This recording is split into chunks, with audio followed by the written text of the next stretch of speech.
하나님 아버지의 은혜와 위로와 격려가 있는 귀한 새벽이 되시기를 주님의 이름으로 축복합니다. 오늘 본문은 하나님께서 이 세상의 모든 나라를 다 살펴보고 계시다라는 내용입니다. 악하고 나쁜 나라는 결국 하나님께서 무너뜨리시고, 그 나라가 아무리 힘이 센 나라라고 할지라도 하나님 보시기에 악하다고 판단하시면 결국은 멸망하게 된다라는 것입니다. 그것이 나라이든 공동체이든 어떤 사람이든 온 세상의 주인이 되시는 하나님께서 하나도 빠짐없이 다 자세하게 살펴보고 계시는 것입니다. 하나님께서는 모르시는 것이 없습니다. 우리의 입술의 말이나 마음이나 생각이나 공동체나 정치나 사회나 경제나 나라나 하나님 앞에 있는 그대로 다 드러나게 되어 있습니다.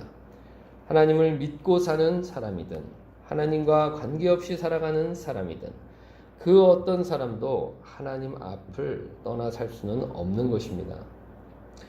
마헬살랄 하스바스라는 것은 사람의 이름입니다. 이사야 선지자의 둘째 아들의 이름이에요. 근데 이 이름의 뜻이 곧 망한다라는 뜻입니다. 누가 자기 아들의 이름을 이제 곧 망한다, 속히 약탈당한다 이렇게 짓겠습니까? 지금 우리로 하면 김멸망, 이패망 이렇게 지은 거예요. 아들 이름을. 너무 특이하죠? 그래서 사람들은 아주 기억을 잘합니다. 이사야의 둘째 아들이 마헬살랄 하스바스인데 그게 그 둘째 아들 이름이래. 근데 그 뜻이 이제 곧 망한다는 뜻이래. 이러니까 다 잘 알겠죠. 그래서 사람들은 궁금해합니다. 아니 왜 그렇게 이름을 지었대? 아니 왜 이름이 다 그렇게 희한한 이름을 지었대? 그렇게 다 궁금해하죠. 그래서 이사야는 대답하게 되죠. 그 내용이 오늘 3절 4절이에요. 그런 다음에 나는 예언자인 나의 아내를 가까이 하였다. 그러자 그 예언자가 임신하여 아들을 낳았는데 그때에 주님께서 나에게 이렇게 말씀하셨다. 그의 이름을 마헬살랄 하스바스라고 하여라. 그러니까 이사야 예언자인 아내, 그 아내도 예언자인가 봐요. 그러니까 예언자인 나의 아내와 같이 동침을 했는데 그리고 아이를 낳았다. 그랬더니 주님께서 그 아이의 이름을 마헬살랄 하스바스라고 해서 난 그렇게 했다는 것이죠. 4절에 보니까 이 아이가 아빠, 엄마라고 부를 줄 알기도 전에 아시리아 왕이 다마스쿠스에서 빼앗은 재물과 사마리아에서 빼앗은 전리품을 가져갈 것이다. 이게 이제 하나님께서 그 아이의 이름을 지어주시고 그 뜻을 알려주시는 거예요. 왜 그렇게 이름을 지었는지. 이 아이가 하나의 징조가 되는 것이죠. 징표가 되는 거예요. 이 아이가 엄마 아빠라고 부르기 전에 아수르의 왕, 아시리아의 왕이 쳐들어온다는 거죠. 상황은 굉장히 간단합니다. 역사적 상황이 있겠죠. 그게 뭐냐면 하나님께서 세우신 하나님의 나라인 유다 사람들이 있어요. 유다 사람들, 사마리아 사람들, 여기를 같이 이스라엘이라고 그래요. 이 유다 사람들이 있는데 이 유다 사람 안에서도 사마리아 사람들은 하나님 말씀을 안 듣는 우상 숭배를 하는 사람들이에요. 유다는 그나마 다윗 왕실의 혈통으로 하나님 말씀을 잘 듣고 살아가는 사람들이에요. 잘 살아가고 있었는데 이 사마리아하고 다마스쿠스 그 위에 나라들인데 여기를 유다 나라들이 쫓아 사는 거예요. 하나님 말씀 안 듣고 하나님 말씀 안 듣는 나라 사람들을 따라 사는 거예요. 그러니까 여기가 우상 숭배하니까 자기도 우상 숭배하고 여기가 하나님 무시하고 사니까 나도 무시하고 살고 이제 이렇게 돼버린 거죠. 상황이. 그러니까 하나님께서는 유다에게 얘기하시는 거예요. 너 그렇게 살지 말아라. 저기 다마스쿠스하고 저 사마리아 사람들처럼 그렇게 살면 안 돼. 라고 유다 사람들한테 지금 막 얘기를 하고 있는 거예요. 근데 유다 사람들이 말을 들었어요, 안 들었어요? 안 들었어요. 그래서 그냥 그들이 하는 대로 똑같이 했어요. 그래서 하나님께서는 너희들이, 그러니까 유다 사람들이 얘기하는 거죠.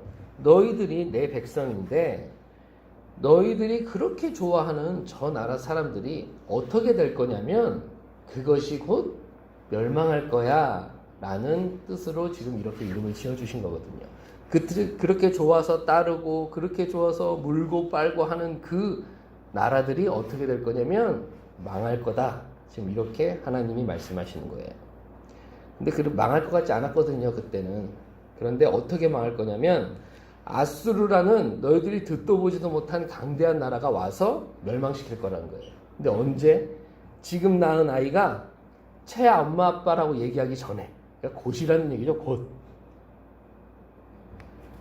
이제 그래서 그 이사의 아들의 이름을 그렇게 지은 거예요. 그러니까 그 유다 사람들에게 이제 공표를 하신 거죠. 그게 이제 6절이에요.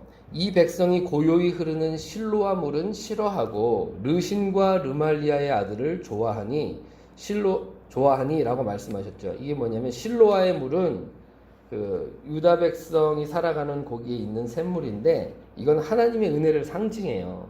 그러니까 유다가 하나님께서 주신 그 은혜를 저버리고 하나님이 좋아하시지 않는 사마리아와 다마스쿠스의 그 나라를 따라 산다. 지금 그래서 하나님께서 그건 아니다 싶으셔갖고 그게 르신과 뭐라고 나왔죠 여기? 르신과 르말리아 이게 그쪽 사마리아하고 다마스쿠스 왕 이름이거든요. 거기를 좋아하니까 내가 아수르 나라를 보낼 것이다 이런 뜻입니다. 그래서 하나님께서는 유다가 그렇게 좋아하는 그 나라가 어떻게 되는지를 이제 이사야에게 말씀하시고 이사야는 그렇게 유다 사람들에게 전달하는 겁니다. 근데 그 아수르라는 나라가 하나님께서 일으키셔서 이제 혼내러 오는 건데 그 강대한 나라가 다마스쿠스 사마리아만 멸망시키는 것이 아니고 더 내려와가지고 유다까지 멸망하게 될 거다라는 뜻이에요.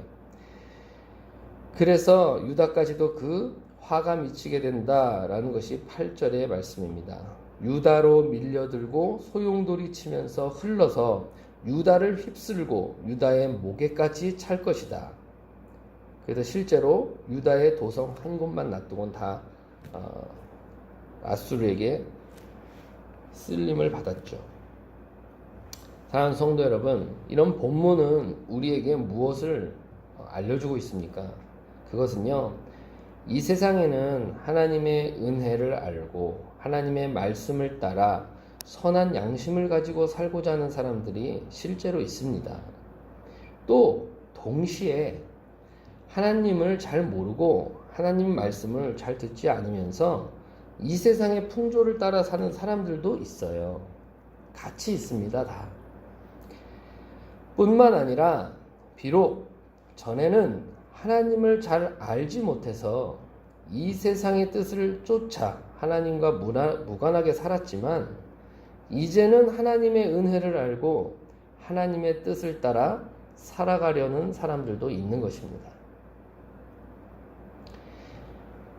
그러므로 지금 이 본문에 있는 것과 같은 이 모든 일들은 누구에게 일어나는 일입니까? 이게 바로 우리 안에 일어나는 일이에요. 하나님을 따라 살고자 하는 그런 유다와 같은 은혜를 받은 마음이 있죠, 우리 안에. 근데 또한 이 세상의 풍조를 따르는 또 우리 안에 죄된 마음이 있다는 겁니다. 실로아의 샘물과 같은 하나님의 은혜가 우리에게 있고 우리가 비록 하나님을 저버리는 때가 있다 할지라도 하나님은 우리를 저버리시지 않기 때문에 우리가 하나님의 말씀 가운데 살 수 있는 것이죠. 그러므로 이 세상이 어떤 모습이든 어떻게 시끄럽든 간에 실로와 같은 하나님의 은혜의 물결은 늘 그렇게 있습니다.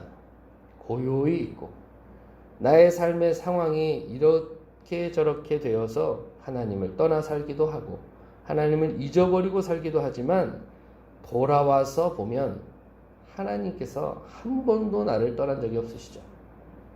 그렇기 때문에 하나님께서는 믿을 만한 분인 겁니다. 우리의 마음은 늘 요동하지만 우리를 사랑하시는 하나님의 마음이 요동하시지 않기 때문에 우리는 그분을 믿을 수 있고 우리는 그분에게 전적으로 맡길 수 있는 것입니다. 그러므로 하나님의 그 전능자의 그늘에 와서 쉼을 얻고 그분이 주시는 말씀의 은혜를 길어서 마실 수 있는 사람은 복된 사람이다 라고 하나님께서는 말씀하시는 것이죠. 그러니 유다와 같이 사마리아와 같이 다마스쿠스와 같이 혼나는 때가 있을지라도 실로아의 물과 같은 은혜의 이때여서 하나님의 사랑과 말씀에 따라 오늘을 살아가기로 하신다면 믿음에 주어진 나의 길을 끝까지 완주하실 수 있을 것입니다. 하나님의 능력을 붙들고 위로받으며 오늘도 한 걸음 나의 삶을 살아갈 수 있는 저와 여러분이 되기를 주님의 이름으로 축복합니다.